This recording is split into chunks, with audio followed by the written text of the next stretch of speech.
En mis viajes alrededor del mundo he tenido la oportunidad de visitar las capillas interreligiosas que existen en algunos aeropuertos. Pero también en otros países he visto que no existen esos espacios, por ejemplo, como en mi país, en Colombia. Entonces, quienes no somos de la religión imperante en esa región, tenemos que realizar nuestras plegarias o nuestros actos de culto en donde estemos, en la sala de espera, en el pasillo, en una puerta. Y eso dificulta mucho las cosas para tener un espacio adecuado y un momento adecuado para poder realizar nuestras plegarias o nuestras meditaciones. Hoy en Libertad Religiosa para Todos vamos a hablar acerca del derecho a realizar actos de culto. Y cuando yo digo esto, no estoy hablando solamente del ejercicio piadoso como tal, sino también el derecho a contar con lugares y con tiempos necesarios para realizar esas plegarias, y que los gobiernos de todos los países nos deben garantizar ese derecho sin distinción alguna de credo. Empecemos.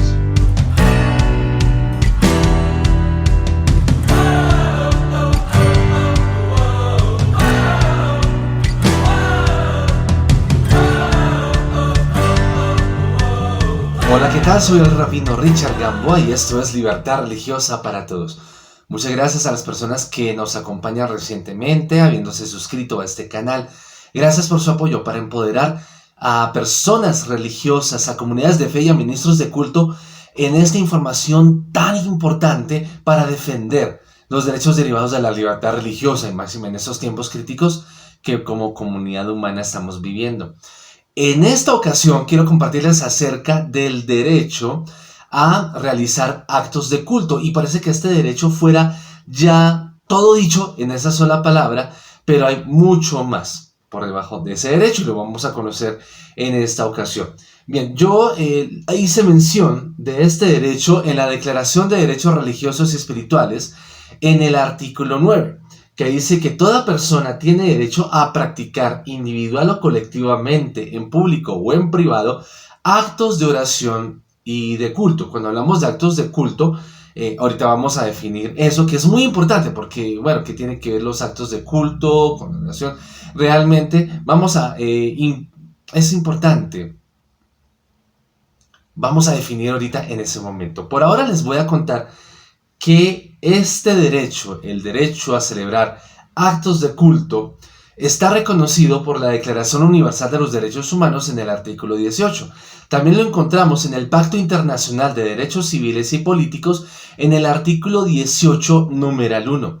También aparece en la Resolución 3655 de 1981 de la Asamblea General de las Naciones Unidas, en el artículo 6, inciso A, donde se reconoce el derecho a practicar actos de culto. Y es mencionado también en el artículo 12, numeral 1, de la Convención Americana de Derechos Humanos. Bien, definamos qué es un acto de culto, porque como quedó redactado en la Declaración de Derechos Religiosos y Espirituales, y de hecho aparece así tal cual en las normas de libertad religiosa de otros países, que se menciona que uno tiene derecho a practicar actos de oración y de culto. ¿En dónde está la diferencia? Bueno, entonces hice la investigación y les voy a contar. Entonces vamos a definir qué es un acto de culto. Y, oh sorpresa, ¿qué encontramos? Un acto de culto es cualquier acción de plegaria. O sea, las plegarias, las oraciones, hacen parte de los actos de culto. Entonces es curioso porque yo pasé por alto en la Declaración de Derechos Religiosos y Espirituales esa situación e hice mención de actos de oración y de culto. Pues claro, como así está mencionado en las normas de mi país y de otros países, pero haciendo una investigación un poco más profunda en este tiempo, descubrí que todas las plegarias hacen parte de los actos de culto. Interesante. Entonces vamos a seguir definiendo. Entonces, un acto de culto es cualquier acción de plegaria, cualquier rito, cualquier ceremonia, cualquier liturgia, cualquier acción piadosa, cualquier servicio religioso de una congregación. Todo eso que acabo de mencionar son actos de culto, porque hacen parte de la dimensión cultica, de cultivar. De hecho, la palabra culto viene del latín cultum, que significa cultivar, precisamente. ¿Y aquí qué se está cultivando? Se está cultivando el bienestar espiritual de las personas. Todas esas acciones son para ese fin. Bien, entonces por eso se le llaman actos de culto. Entonces tengan en cuenta que yo cometí el error de hacer separación entre los actos de oración y los actos de culto en la Declaración de Derechos Religiosos y Espirituales. Pero la realidad es que los actos de oración, de plegaria, hacen parte de los actos de culto. Entonces ya sabemos qué es un acto de culto, ya no nos vamos a confundir. Entonces, ya sabiendo qué es un acto de culto, vienen las maneras en que se puede practicar esos actos de culto, y se practican de 4 maneras. Uno puede practicar sus actos de culto, como lo menciono, en la Declaración de Derechos Religiosos y Espirituales, y están las otras normatividades de otros países, que puede ser de manera individual, pública, colectiva. Entonces, bueno, vamos a definir. Hay 4 maneras de que uno practica actos de culto. Uno lo puede hacer de manera individual y privada, que es cuando, por ejemplo, yo me encierro en mi habitación o realizo una plegaria ya para mí mismo, una bendición, una invocación, una oración donde pues nadie más participa. ¿Listo? Bien, de manera individual y pública sería la otra. ¿Cómo sería practicar actos de culto de manera individual y pública? Cuando yo participo públicamente de una plegaria, o cuando yo estoy por ejemplo, en un restaurante, cosa que yo hago. Entonces yo realizo, obviamente de manera muy cuidadosa, pues para no indisponer a los demás comensales del restaurante. Entonces yo realizo una bendición al recibir los alimentos y al terminar. Y lo estoy haciendo de manera pública porque estoy compartiendo hacia la opinión pública. Estoy expresando mis creencias religiosas, mis actos de culto. La tercera manera es practicar actos de culto de manera colectiva y privada. ¿Qué es lo que sucede, por ejemplo, cuando se reúnen en familia a realizar algún rezo, alguna oración? Eso es practicar actos de culto de manera colectiva y privada. Pero ya cuando una comunidad de fe realiza un acto, una ceremonia, una liturgia, una plegaria, un servicio religioso, donde todo el mundo puede ver y puede ser al aire libre o en templos incluso, eso se llaman celebrar actos de culto de manera pública y colectiva. Entonces recuerda que hay 4 maneras de celebrar, de practicar actos de culto: de manera individual y privada, de manera individual y pública, de manera colectiva y privada, y de manera colectiva y pública. Conozcamos ahora los derechos que se derivan del derecho a practicar actos de culto. Básicamente son 3 los que lo componen. Primero tenemos, por el derecho de practicar actos de culto, tenemos el derecho a apartar un tiempo para realizar el acto de culto. Es lo que sucede con algunas comunidades en donde deben rezar las personas en horarios específicos del día, y pues esas personas deben suspender sus actividades laborales, estudiantiles o lo que sea que estén haciendo, deben suspender y proceder a realizar sus plegarias. Entonces tienen derecho a apartar el tiempo para realizar esos actos de culto. Tenemos el derecho a apartar nuestros tiempos para la plegaria. Algunos rezarán en la mañana, en la tarde, en la noche, otros 5 veces al día, otros una vez al día. Bien, cada quien de acuerdo a sus creencias apartará esos momentos, ya sea una hora. En algunas congregaciones les llaman devocional, que eso también es un acto de culto. Otros serán media hora, otros 5 minutos. Bien, entonces cada quien tendrá derecho a apartar un tiempo para realizar actos de culto. Bien, el segundo derecho es el derecho a usar un espacio adecuado para la realización del acto de culto. A nivel privado sería la habitación donde uno vive, la sala de la casa, digamos, ya cuando estamos a nivel privado. Cuando hablamos a nivel público, entonces hablamos de los oratorios o de las capillas. Como yo les comentaba al inicio de este video, que he tenido la oportunidad en mis viajes alrededor del mundo, he tenido la oportunidad de visitar en algunos aeropuertos, existen capillas interreligiosas. Entonces yo entro allí y pues realizo mis plegarias. Tengo un espacio adecuado, pues que las autoridades de ese país a través del aeropuerto han permitido para que uno pueda realizar sus plegarias, sus meditaciones. O los templos, como los tenemos en algunas comunidades religiosas, tenemos templos, lugares adecuados para la celebración de actos de culto. En otras comunidades que conozco no disponen de templos, entonces pueden utilizar las casas de los fieles, pueden utilizar la celebración de actos de culto al aire libre, y es válido. Eso hace parte del derecho a la celebración de actos de culto. En este caso, cuando se celebra al aire libre, en la calle. Ya estamos hablando de la celebración de actos de culto de manera colectiva y pública. ¿Ya? El tercer derecho es el derecho a desarrollar el acto de culto según las normas prescritas por la asociación religiosa a la que uno pertenece.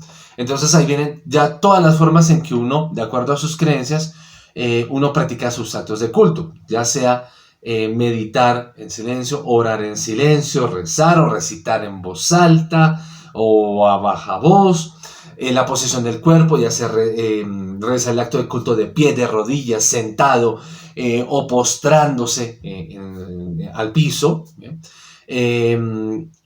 El derecho a usar los símbolos religiosos cultuales, los símbolos del culto, que correspondan a ese acto culto especial. Por ejemplo, aquí yo les voy a mostrar, por ejemplo, de la comunidad religiosa a la que yo pertenezco, tenemos aquí este símbolo cultural. Es un libro de rezos, en hebreo lo llamamos Sidur, y pues aquí están todos los rezos pues que pues los judíos debemos rezar 3 veces al día y en ocasiones muy especiales. Entonces yo aparto pues, mis momentos en el día, en la mañana, y pues realizo las plegarias que correspondan a ese momento. Entonces estoy utilizando un símbolo cultural y eso es un derecho que tengo derivado del derecho a realizar actos de culto, el derecho a usar los símbolos cultuales determinados para la realización de ese acto de culto. Pues también tengo el kippah, ustedes ven acá, pues el sonido que todos los varones judíos usamos. En otras comunidades, por ejemplo, las mujeres se cubrirán el cabello, los hombres se cubrirán, otros utilizarán una cosa, otra, utilizarán algún símbolo en especial, ¿ya? Para la realización de ese acto de culto. También se deriva de este derecho el derecho a realizar el acto de culto a solas, recuerden, de manera individual y que puede ser pública o privada. En grupo, que es de manera colectiva, que también puede ser de manera pública o privada. O también tenemos el derecho a que los actos de culto que correspondan sean presididos por un ministro ordenado de nuestra comunidad religiosa y que pueda ese ministro de culto realizar esta ceremonia, este ritual, esta plegaria, esta oración, este servicio, de acuerdo con las normas prescritas en esa comunidad religiosa para la celebración de actos de culto.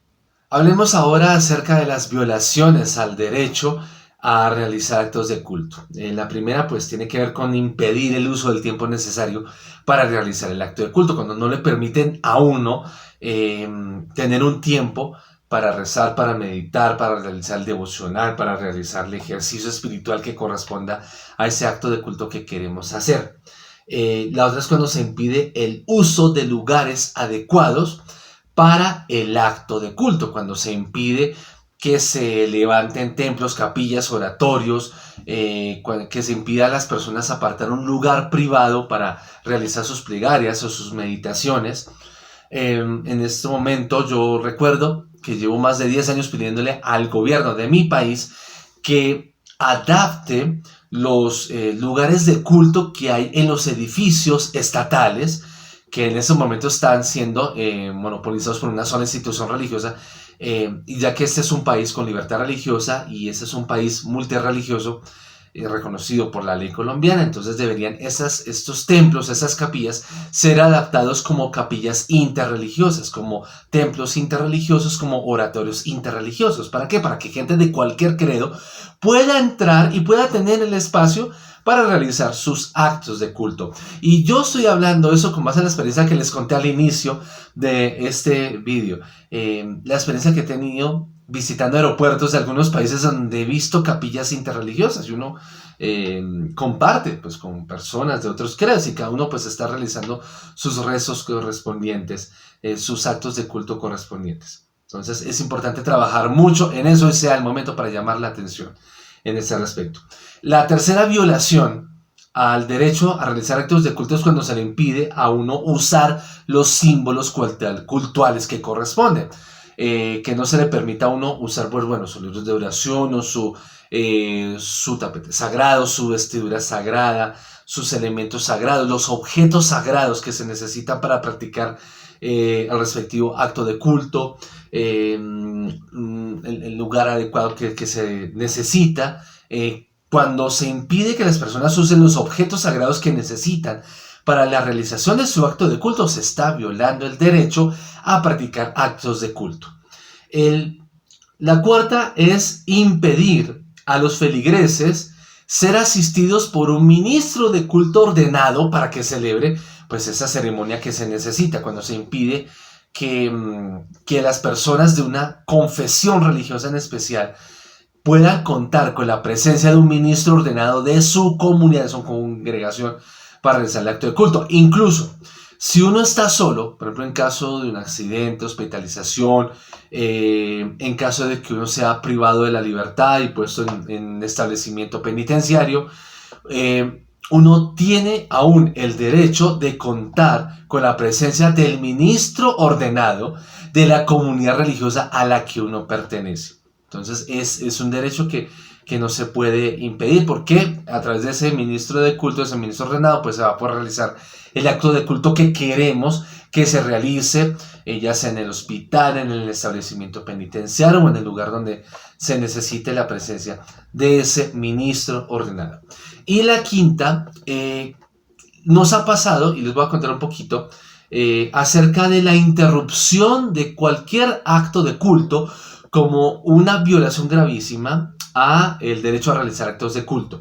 Y les cuento, en América Latina, especialmente en varios países, y por décadas, ha sucedido que o la fuerza pública o los grupos criminales han ingresado de manera ilegal a los lugares de culto y han interrumpido ceremonias religiosas. Incluso hace unos años en Colombia tuvimos aquí esa situación, que tocó incluso denunciarla ante el Consejo de Derechos Humanos de las Naciones Unidas, porque fue una violación gravísima del Estado colombiano en la violación de un derecho derivado de la libertad religiosa, que es la celebración tranquila de actos de culto. Y de hecho, en la ley de mi país, en el Código Penal colombiano, la interrupción de actos de culto, el impedir la celebración de actos de culto, es un delito, es un crimen que se castiga con prisión. Así está en el Código Penal colombiano.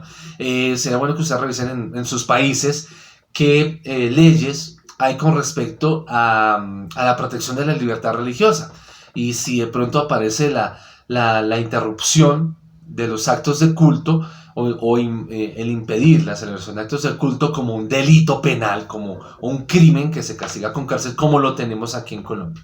Bien, entonces esa situación no solamente la tuvimos en Colombia, la han tenido varios países, especialmente en situaciones muy complicadas, cuando han habido dictaduras o gobiernos totalitaristas, en donde se le da prelación a una sola confesión religiosa y se empiezan a perseguir a todas las demás expresiones de fe que no hacen parte de la religión oficial del gobierno o de la religión favorita del gobierno. Esto lo hemos tenido en varios países de América Latina y se da la ocasión para que los ministros de culto, líderes religiosos y feligreses de habla hispana estén muy pendientes de los movimientos y no duden en denunciar ante los organismos judiciales y de policía de sus países, y en casos extremos, ante la Corte Interamericana de Derechos Humanos, cualquier violación a la libertad religiosa, y en este caso, cuando grupos criminales o la fuerza pública ingresa de manera ilegal a los lugares de culto e interrumpen la celebración de actos de culto. Tiempo para mis recomendaciones, no sin antes recordarles que les tengo un dato de cierre, así que les invito a que se queden hasta el último segundo de este video para que no se pierdan ese dato de cierre tan importante. Por ahora, bueno, 2 recomendaciones básicas para ir cerrando el video de hoy. La primera es el mensaje que yo les envío a las familias, a los miembros de las familias. Hoy en día tenemos familias multirreligiosas, familias multiconfesionales. Hoy en día es muy difícil encontrar personas, miembros de la familia, que todos profesen la misma creencia religiosa. Así que mi invitación es a que realicen acuerdos de respeto a los tiempos y lugares que cada miembro de la familia elija para la celebración de sus actos de culto.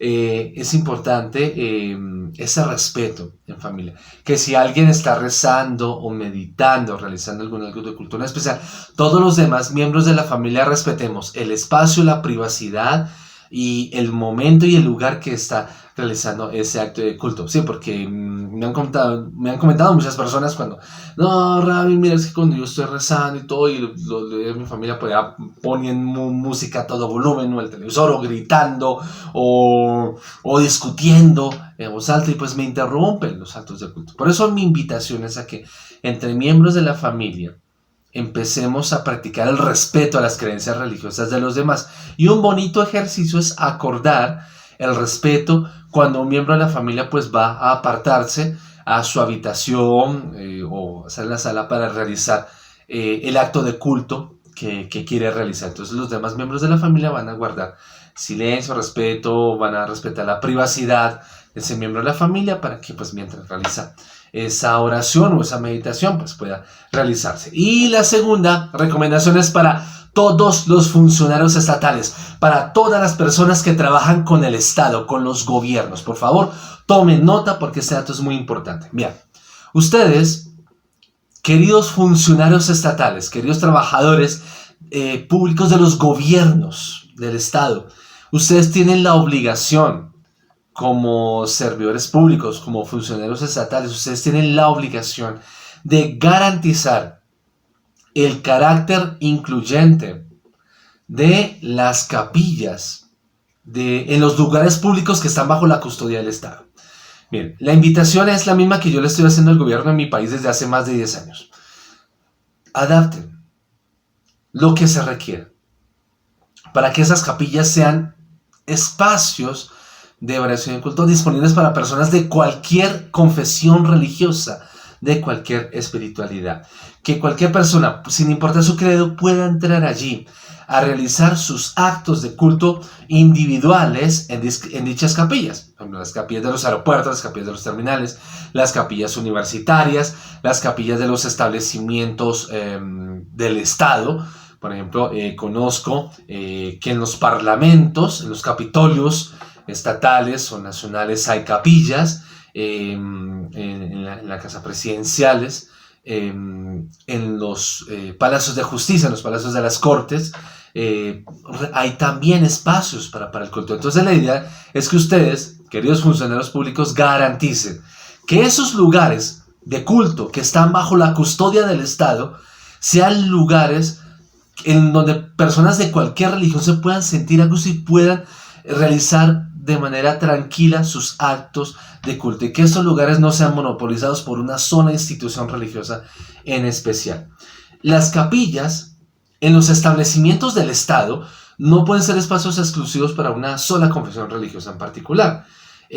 Ahora, voy a hacer una indicación. Cuando encontramos capillas en lugares públicos de naturaleza privada, por ejemplo, aquí en Colombia, yo conozco varios centros comerciales, varios shopping malls, que llaman en inglés, en donde hay capillas. Y debido a que son lugares públicos de naturaleza privada, o sea, no son naturaleza del Estado, pues la administración del centro comercial o del shopping mall, pues ellos tienen el derecho de decidir pues a quién le dan el privilegio de administrar esas capillas. Pero lo importante es que en las capillas, los oratorios públicos que estén bajo la custodia del Estado, que esos lugares sean lugares interreligiosos, para que personas de cualquier credo puedan entrar allí a realizar sus actos de culto. Y antes de botarles mi dato de cierre, quiero recordarles las 4 acciones importantes con las cuales ustedes me pueden ayudar muchísimo a que este proyecto tan esencial para la defensa de los derechos humanos se mantenga. Entonces, gracias a ustedes por la colaboración en lo que ustedes me pueden apoyar con estas 4 acciones. Y es la que se las recomiendo muchísimo porque no cuestan un centavo, no tienen que pagar nada por hacer esas 4 acciones. La primera acción es que me ayuden ustedes comentando estos vídeos. Yo les he insistido en que se me puede escapar cualquier situación y pues ustedes me ayudan a complementar, o hay alguna inquietud y yo puedo ayudarles a aclarar a través de los comentarios. Entonces comenten este vídeo y comenten otros vídeos. La segunda acción es que me regalen una manito arriba, me regalen un like para esos vídeos. Eso me permite tener una estadística de qué vídeos están gustando más para darles más publicidad.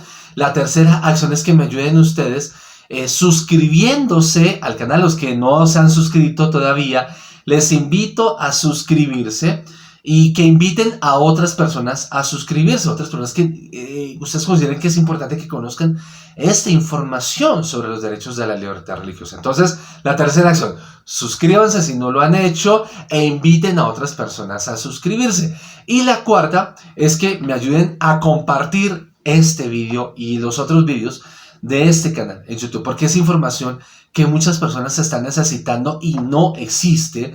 Y qué bueno poderles dar esta información en detalle para que las personas puedan tener herramientas, datos importantes con que defender sus derechos derivados de la libertad religiosa ante los gobiernos y ante la sociedad. Y dicho esto, ahora sí les voy a regalar mi dato de cierre, que es una frase que dijo el Papa Francisco, el gran jerarca de la Iglesia Católica Romana, que yo admiro mucho el carácter interreligioso que está manejando el Papa Francisco y recibamos mucho. Bueno, esa frase la dijo el Papa Francisco en Filadelfia, estado de Pensilvania, en los Estados Unidos, cuando él visitó esta ciudad el 26 de septiembre de 2015. Y el dato es el siguiente, dice el Papa Francisco: en un mundo en el que diversas formas de tiranía moderna tratan de suprimir la libertad religiosa o de reducirla a una subcultura sin derecho a voz y voto en la plaza pública, o de utilizar la religión como pretexto para el odio y la barbaridad y la brutalidad. Es necesario, dice el Papa, es necesario que los fieles de las diversas religiones unan sus voces para clamar por la paz, la tolerancia y el respeto a la dignidad y los derechos de los demás. Del Papa Francisco.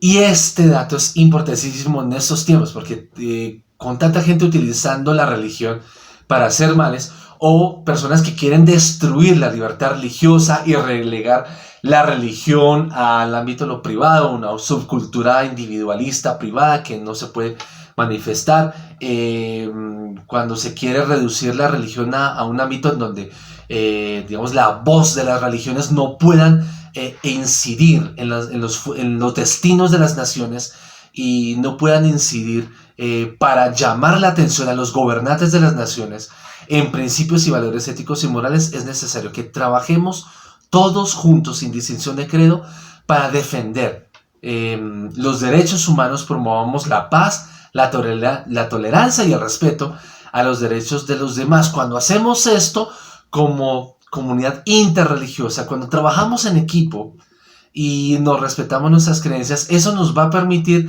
que haya libertad religiosa para todos. Muchas gracias por su acompañamiento y nos vemos en una próxima ocasión. Hasta entonces.